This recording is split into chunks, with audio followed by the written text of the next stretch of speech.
আবার ফিরে এলাম ভূত গল্পটার পরবর্তী অংশ নিয়ে। সেদিনের পারিশ্রমিকটা নবীন নিজেই প্রত্যাহার করল। এ অবস্থায় টাকা নেওয়া যায় না। এই বিভীষিকাময় পরিস্থিতি নিশ্চয়ই চিরকাল চলতে পারে না।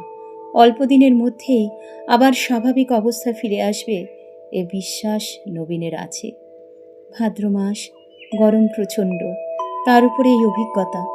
নবীন যখন বাড়ি ফিরল তখন রাত 11:30। সে রীতিমতো অসুস্থ বোধ করছে।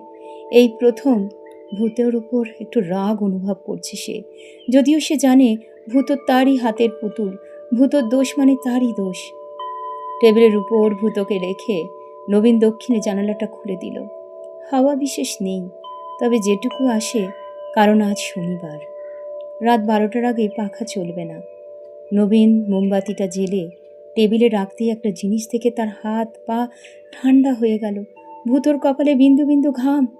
শুধু তাই নয়, ভূতর গালে চকচকে ভাবটা নেই। ভূত শুকিয়ে গেছে, আর ভূতর চোখ লাল। এই অবস্থাতেও নবীন তার পুতুলের দিকে আরও দুপা এগিয়ে না গিয়ে পারল না। কত বিস্ময়, কত বিভীষিকা তার কপালে আছে সেটা দেখবার জন্য যেন তার জেদ চেপে গেছে।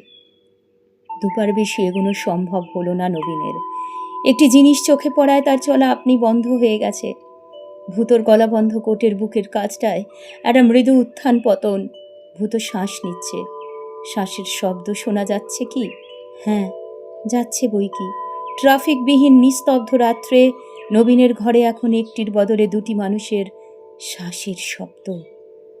হয়তো চরম আতঙ্ক আর প্রচণ্ড বিস্ময় থেকেই নবীনের গলা দিয়ে একটা অস্ফুট শব্দ বেরিয়ে পড়ল, ভূত! আর সেই সঙ্গে এক অশরীরী চিৎকার নবীনকে ছিটকে পিছিয়ে দিল তার তক্তপোষের দিকে। ভূত নয়, আমি অক্রুর চৌধুরী। নবীন জানে যে সে নিজেই কথাগুলো উচ্চারণ করেনি। কণ্ঠস্বর ওই পুতুলের। অক্রুর চৌধুরী কোনো এক আশ্চর্য জাদু বলে ওই পুতুলকে সরব করে তুলেছেন। নবীন চেয়েছিল অক্রুর চৌধুরীকে তার হাতের পুতুল বানাতে। এ জিনিস নবীন চায়নি। এই জ্যান্ত পুতুলের সঙ্গে এক ঘরে থাকা নবীনের পক্ষে অসম্ভব।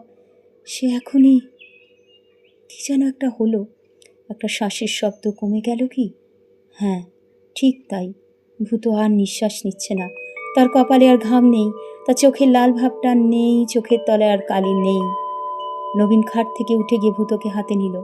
একটা তফাৎ হয়ে গেছে কেমন করে জানি। এ অল্প সময়ের মধ্যেই ভূতর মাথা আর ঘোরানো যাচ্ছে না, ঠোঁট আর নাড়ানো যাচ্ছে না। যন্ত্রপাতিতে চাম ধরে গেছে। আর একটু চাপ দিলে ঘুরবে কি মাথা? চাপ বাড়াতে গিয়ে ভূতর মাথাটা আলগা হয়ে টেবিলে খুলে পড়ল। পরদিন সকালে সিঁড়িতে নবীনের দেখা হলো বাড়িওয়ালা সুরেশ মুৎসুদ্দির সঙ্গে। ভদ্রলোক অভিযোগের সুরে বললেন, কই মশাই, আপনি তো আপনার পুতুলের খেলা দেখালেন না একদিনও আমাকে।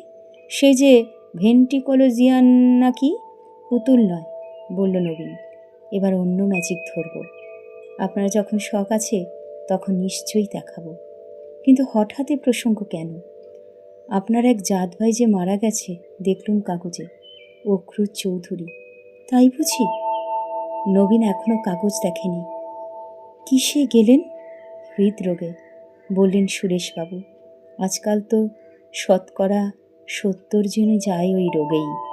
নবীন জানে যে খোঁজ নিলে নির্ঘাত জানা যাবে মৃত্যুর টাইম হলো গতকাল রাত 12:10। ভূত গল্পটা এখানেই শেষ করলাম। নিশ্চয়ই তোমাদের ভালো লাগবে। তোমরা শুনো, ভালো থেকো।